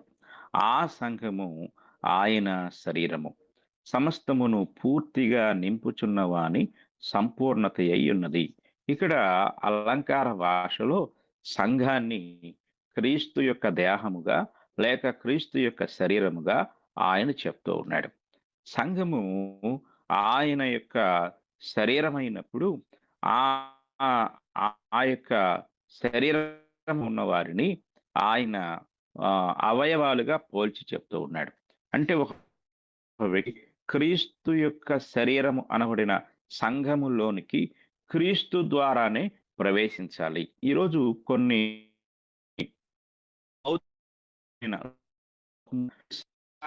చూసినట్లయితే ఆ సంఘములో ఉన్నవారుగా చేర్చబడుటకు ఒక రూపొందించుకున్నారు. అందులో వారు సభ్యత్వం కట్టుట ద్వారా కానీ లేకపోతే ఇంకా వారి వారి యొక్క సంఘ విధానాలను బట్టి వారు ఆ సంఘ ప్రవేశాన్ని లేక సంఘ సభ్యత్వాన్ని వాళ్ళు కలిగి ఉంటారు. అయితే ఇక్కడ క్రీస్తు శరీరములోనికి ఒక వ్యక్తి బాప్తిస్మము పొందుట ద్వారా ఏమవుతున్నాడు? మనము చదువుకున్నట్లయితే 2వ అధ్యాయంలో ఒక అద్భుతమైన మాట మనకి కనపడుతుంది. 47వ వచనం. 47వ వచనాన్ని మనం చదువుకుందాము. 47వ వచనంలో ఆనందముతోను నిష్కపటమైన హృదయముతోను ఆహారము పుచ్చుకొనుచుండిరి. మరియు ప్రభువు రక్షణ పొందుచున్న వారిని అనుదినము వారితో చేర్చుచుండెను. ఈ మాట చాలా జాగ్రత్తగా గమనించాలి. ఈ మాట మనం ఆలోచించినట్లయితే ఇంగ్లీష్లో ఉంటుంది, and the lord added to the church. ఈ మాట and the lord added to the church అంటే సంఘములోనికి ఆయన అనుదినము కూడా వారిని చేర్చుతూ ఉన్నాడు. అనగా మొదటిగా మనం ఈ యొక్క అధ్యాయంలో మరి ఆ పేతురు గారు సువార్త చెప్పినప్పుడు ఆ సువార్తను అంగీకరించిన వారు 41వ వచనంలో ఇలా రెస్పాండ్ అయ్యారు. కాబట్టి అతని వాక్యం అంగీకరించిన వారు బాప్తిస్మము పొందిరి. ఆ దినమందు ఇంచుమించు 3,000 మంది చేర్చబడిరి. వీరు అపోస్తల బోధ యందును సహవాసమందును రొట్టె విరుచుట యందును ప్రార్థన చేయుట యందును ఎడతెగక ఉండిరి అనే మాట అక్కడ మనకి కనపడుతుంది. వారిని అనగా అలాగా ఎవరైతే మరి ఆ యొక్క సహవాసములోనికి లేక ఆ 3,000 మందితో మరలా చేర్చబడుతూ ఉన్నారో బాప్తిస్మం పొందుట ద్వారా వారిని ఎవరు చేర్చుతున్నారు అంటే ప్రభువే చేర్చుతున్నాడు. కనుక ప్రభువు యొక్క శరీరములోనికి ప్రభువే చేర్చాలి. మనము బాప్తిస్మం పొందినప్పుడు ప్రభు యొక్క శరీరములోనికి అనగా ఆయన సంఘములోనికి బాప్తిస్మం పొందుట ద్వారా మనము ఈ గొప్ప ప్రయోజనాన్ని మనం పొందగలం. కనుక ఒక వ్యక్తి ఈ క్రొత్త జన్మ, నూతన సృష్టి, పునర్జన్మ అనుభవము దాని ద్వారా దేవుడు మనకు అనుగ్రహించే అనేక ఆశీర్వాదాలు, అనేక మార్పులు, అలాగే నిత్య రాజ్యము వీటన్నిటినీ సొంతం చేసుకొనుటకు అతడు మొదట చేయవలసిన అత్యంత ప్రాముఖ్యమైన విషయం ఏమిటంటే ఆయన యొక్క శరీరంలోనికి ప్రవేశాన్ని పొందాలి.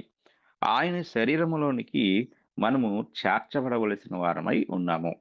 ఆయన శరీరములోనికి అవయవాలుగా మనము చేర్చబడవలసిన వారమై ఉన్నాం. ఎందుకు అనేది మనం జాగ్రత్తగా గమనిస్తే ఎఫెసీయులకు రాసిన పత్రిక 5వ అధ్యాయంలో ఈ మాటలు మనకి కనపడుతూ ఉంటాయి. 5వ అధ్యాయము 30వ వచనాన్ని మనం చదువుకుందాం. మనము క్రీస్తు శరీరమునకు అవయవములమై ఉన్నాము గనుక అలాగే క్రీస్తు కూడా సంఘమును పోషించి సంరక్షించుచున్నాడు. ఇక్కడ ఒక రిలేషన్‌తో కూడిన ఉదాహరణ సంఘమునకు, క్రీస్తుకు పౌలు గారు ఆపాదిస్తూ ఈ మాట రాశాడు. ఈ మాటను చాలామంది వివాహానికి సంబంధించిన మాటగా చదువుకుంటూ ఉంటారు.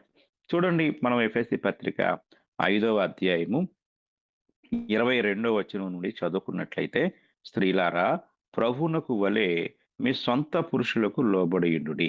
క్రీస్తు సంఘమునకు శిరస్సయ్యున్నలాగున మనం చెప్పుకున్నాం. ఎఫెసీ పత్రిక 1వ అధ్యాయం 22, 23 వచనాల్లో సంఘము అనబడిన ఆ యొక్క శరీరానికి క్రీస్తు అనబడిన ఆయన శిరస్సుగా ఉన్నాడు. శిరస్సు అధికారానికి, ఏలుబడికి, ప్రభుత్వానికి, పరిపాలనకు గుర్తు. అంటే ఒక వ్యక్తి యొక్క శరీరము అంటే మెడ దగ్గర నుండి చేసే ప్రతి పని, లేక నోరు కావచ్చు, లేక మాటలు, లేక కళ్ళు, ఇవి చేసే పని అంతటినీ కూడా నిర్ధారించేది ఈ కంటి కంటే పైన ఉన్న ఆ యొక్క శిరస్సులో ఉన్న మెదడు నిర్ణయిస్తూ ఉంటుంది. కనుక ఆ యొక్క మెదడు యొక్క ఆలోచనలు, నిర్ణయాలు, అధికారాలు, ఉద్దేశాలు మిగిలినవన్నీ నెరవేరుస్తూ ఉంటాయి. ఇప్పుడు నేను బైబిల్ చదవాలి అనే ఆలోచన మెదడులో ఏర్పడినప్పుడు, మెదడు మిగతా అవాయిడ్ చేసినప్పుడు, అంటే అధికారం ద్వారా ఆదేశించినప్పుడు నా చేతులు పనిచేస్తాయి, నా కాళ్ళు పనిచేస్తాయి, నా మిగతా అవయవాలన్నీ పనిచేస్తాయి. దేనికి అంటే శిరస్సులో నుండి ఇక ప్రతిదీ కూడా అలాగే జరుగుతుంది. అందుకే దేవుడి శిరస్సును పైభాగంలో ఉంచాడు. కాబట్టి ఇక్కడ సంఘము అనే శరీరమునకు క్రీస్తు వారు శిరస్సు అయి ఉన్నారు. క్రీస్తు ప్రభు శిరస్సు అయి ఉన్నారు కనుక ఆ శిరస్సు వారై ఉన్నారు. కనుక ఒక వ్యక్తి బాప్తిస్మం పొందినప్పుడు ఈ నివసించి క్రీస్తులోనికి, శరీరములోనికి అనగా ఆయన సంఘములోనికి ఆయన ద్వారానే చేర్చబడుట ద్వారా అతడు క్రీస్తు ప్రభు అనుగ్రహించే రక్షణకు పాత్రుడై ఉన్నాడు. చూడండి, ఈ 23వ వచనంలో క్రీస్తు సంఘమునకు శిరస్సు అయి ఉన్నలాగున, అంటే సంఘానికి శిరస్సు అధికారి క్రీస్తే. ఉన్న కొన్ని సంఘములను చూసిన వ్యత్యాసాన్ని ఇక్కడ సంఘాలలో ఒక ప్రభు ఉంది,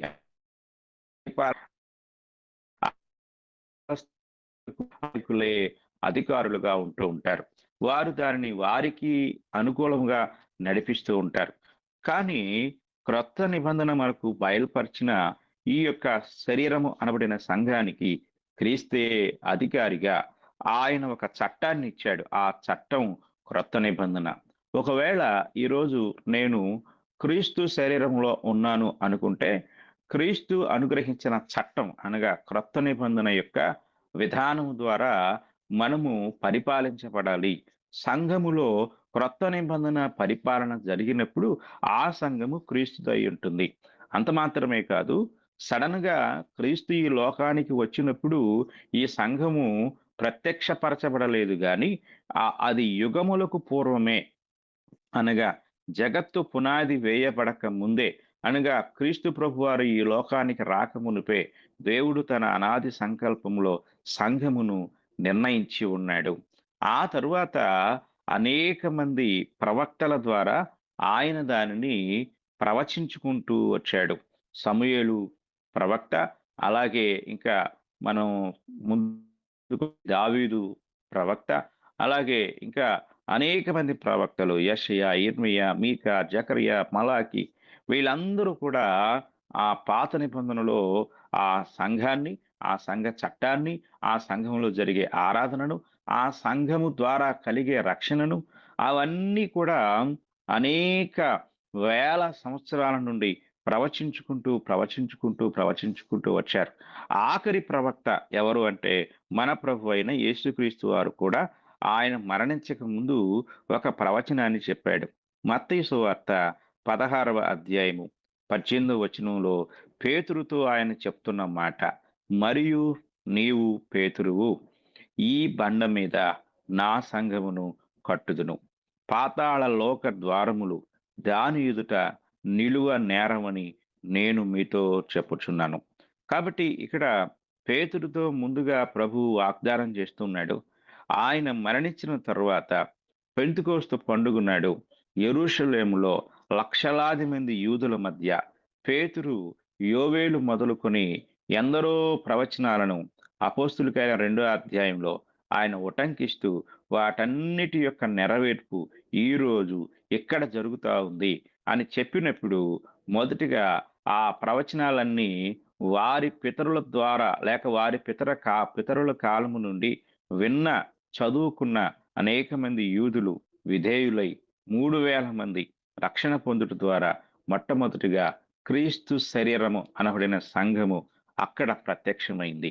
అందులోనికి మొదటిగా 3,000 మంది ప్రవేశించి వారు పునర్జన్మ అనుభవాన్ని, నూతన సృష్టిగా చేయబడిన విధానాన్ని వారు పొందుకున్నారు. వారు ఇంతకు ముందు నూతన సృష్టి కాదు, పాతవారుగా ఉన్నారు. ఇంతకు ముందు వారికి నూతన ఆహారం లేదు, పాతదే ఉంది. వారి పితరులు మన్నాను తిన్నారు. కానీ వారికి దేవుడు ఇప్పుడు క్రీస్తు ప్రభు యొక్క శరీరము, రక్తం అనే నూతన ఆహారాన్ని ఇచ్చాడు.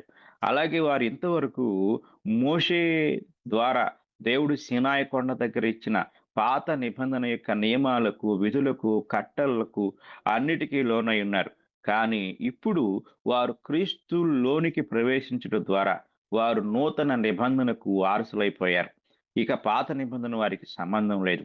అలాగే ఇంతవరకు కూడా ఈ రోజు అనగా ఆ పెంతెకోస్తు పండుగ రోజు కూడా వాళ్ళు పాత నిబంధన బలి అర్పణ కోసం వచ్చారు. కానీ ఈ రోజు అనగా ఈ సంఘటనలో క్రీస్తులోనికి ప్రవేశించడం ద్వారా వారు నూతన బలి అనగా క్రీస్తు యొక్క బలి ద్వారా చిందించబడిన రక్తానికి వారు వారసులయ్యారు. అనగా రక్తం ద్వారా కలిగే విమోచనకు వారు పొందుకున్నారు. అలాగే ఇప్పుడు వారు దేవాలయం దగ్గరికి వచ్చారు, పాత నిబంధన దేవాలయం దగ్గరికి వచ్చారు. కానీ దేవుడు వారికి ఒక నూతన దేవాలయాన్ని అనుగ్రహించాడు. ఆ నూతన దేవాలయమే క్రీస్తు ప్రభు యొక్క సంఘము అనే ఆత్మ సంబంధమైన దేవాలయం. పాత దేవాలయము అనేక సార్లు పడగొట్టబడింది, నాశనం చేయబడింది. కానీ ఈరోజు ఈ నూతన దేవాలయము 2000 సంవత్సరముల నుండి నాశనం చేయాలని ఎందరో రాజులు, రాజ్యాలు, ఎన్నో ప్రభుత్వాలు ప్రపంచమంతటా కూడా మూకుమ్ముడిగా కూడగట్టి ఎన్నో ప్రయత్నాలు చేస్తూ ఉన్న దానిని అంతము చేయలేని వారుగా ఎంతో మంది చరిత్రలో విఫలమైపోయారు. కనుక వీటన్నిటికీ వాళ్ళు వారసులయ్యారు. కనుక మనం జాగ్రత్తగా గమనించినట్లయితే ఒక వ్యక్తి ఇలాగా జగత్పునాది వేయబడక మునిపే దేవుని యొక్క ప్రణాళికలో ఉన్న క్రీస్తు శరీరము అనబడిన సంఘములోనికి ప్రవేశించుట ద్వారా ఈ ప్రయోజనం అనగా పునర్జన్మ అనే ప్రయోజనాన్ని పొందుతాడు. కనుక మనము ఈ ప్రయోజనాలన్నీ పొందటానికి దేవుడు సంఘాన్ని ఆయన మనకు ఒక గొప్ప వ్యవస్థగా ఇచ్చాడు. పాత నిబంధనలో ఒక వ్యవస్థ ఉంది, దానిని ఆయన మార్చివేసి క్రొత్త నిబంధనలో ఒక క్రొత్త వ్యవస్థగా, అంటే పాత నిబంధనలో ఒక జాతి ఉంది, ఇశ్రాయేలు జాతి, ఇశ్రాయేలు ప్రజలు, ఆయన సొత్తుగా వారు ఉన్నారు. కానీ క్రొత్త నిబంధనలో ఆయన ఒక క్రొత్త ప్రజలను ఏర్పరచుకున్నాడు, క్రొత్త సృష్టిగా ఏర్పరచుకున్నాడు. వారే క్రైస్తవులు. వారు క్రీస్తు నందున్నవారుగా, క్రీస్తులోనికి బాప్తిస్మం పొందిన వారుగా దేవుడు వారిని ఈ యొక్క సృష్టిగా లేక క్రొత్త సృష్టిగా ఆయన చేస్తూ ఉన్నాడు. కనుక ఎందుకు ఒకడు ఈరోజు చాలా మందికి డౌట్ వస్తూ ఉంటుంది, సందేహం వస్తూ ఉంటుంది. ఎందుకు ఈ లోకంలో అనేక సంఘాలు అనేకం ఉన్నాయి కదా, ఎక్కడ రక్షణ పొందితే ఏమవుతుంది అనుకుంటూ ఉంటారు. కానీ బైబిల్ ఒక విషయాన్ని మనకు తెలియజేస్తూ ఉంది. ఎఫెసీయులకు రాసిన పత్రిక 4వ అధ్యాయము 4వ వచనాన్ని మనం చదువుకున్నట్లయితే అక్కడ ఈ మాట కనపడుతుంది. శరీరం ఒక్కటే అన్నాడు. అనగా శరీరం అనగా సంఘము ఒక్కటే, ఆత్మయు ఒక్కడే. ఆ ప్రకారమే మీ పిలుపు విషయమై ఒక్కటే నిరీక్షణ యందుంటకు పిలువబడితిరి. ప్రభువు ఒక్కడే, విశ్వాసం ఒక్కటే, బాప్తిస్మం ఒక్కటే, అందరికీ తండ్రైన దేవుడు ఒక్కడే. ఒక్కడే దేవుడై ఉన్నప్పుడు, ఒక్కడే ప్రభు అయి ఉన్నప్పుడు, ఒకటే బాప్తిస్మై ఉన్నప్పుడు, ఒకటే విశ్వాసమై ఉన్నప్పుడు, ఒకటే సంఘము కూడా ఉన్నది. కనుక అసలు ఈ మాటలు రాయాల్సిన అవసరత ఎందుకు ఏర్పడింది అనేది మనం జాగ్రత్తగా గమనించితే, 1వ వచనంలో ఇలాగుంటుంది. ఎఫెసీ పత్రిక 4వ అధ్యాయం 1వ వచనంలో, కాబట్టి మీరు సమాధానమును బంధము చేత ఆత్మ కలిగించు ఐక్యమును కాపాడుకొనుట యందు శ్రద్ధ కలిగిన వారై, ప్రేమతో ఒకరినొకడు సహించుచు, మీరు పిలువబడిన పిలుపునకు తగినట్లుగా దీర్ఘశాంతముతో కూడిన సంపూర్ణ వినయముతోను సాత్వికముతోను నడుచుకొనవలనని ప్రభువును బట్టి ఖైదీనైన నేను మిమ్మల్ని బతిమాలుకొనుచున్నాను. ఏంటి పౌలు గారి అంతరంగంలో ఉన్న ఆలోచన అంటే, అందరూ కూడా ఒక్కటై ఉండాలి, ఐక్యత కలిగి ఉండాలి. ఆ ఐక్యత ఏ ఏ విషయాల్లో అంటే, శరీరము అనగా సంఘము విషయంలో ఏకత్వము, పరిశుద్ధాత్మను గూర్చి ఏకత్వము, ప్రభు అయిన యేసుక్రీస్తు వారి గూర్చి ఏకత్వము, విశ్వాసములో ఏకత్వము, బాప్తిస్మములో ఏకత్వము, తండ్రి అయిన దేవుని గూర్చిన జ్ఞానంలో ఏకత్వం.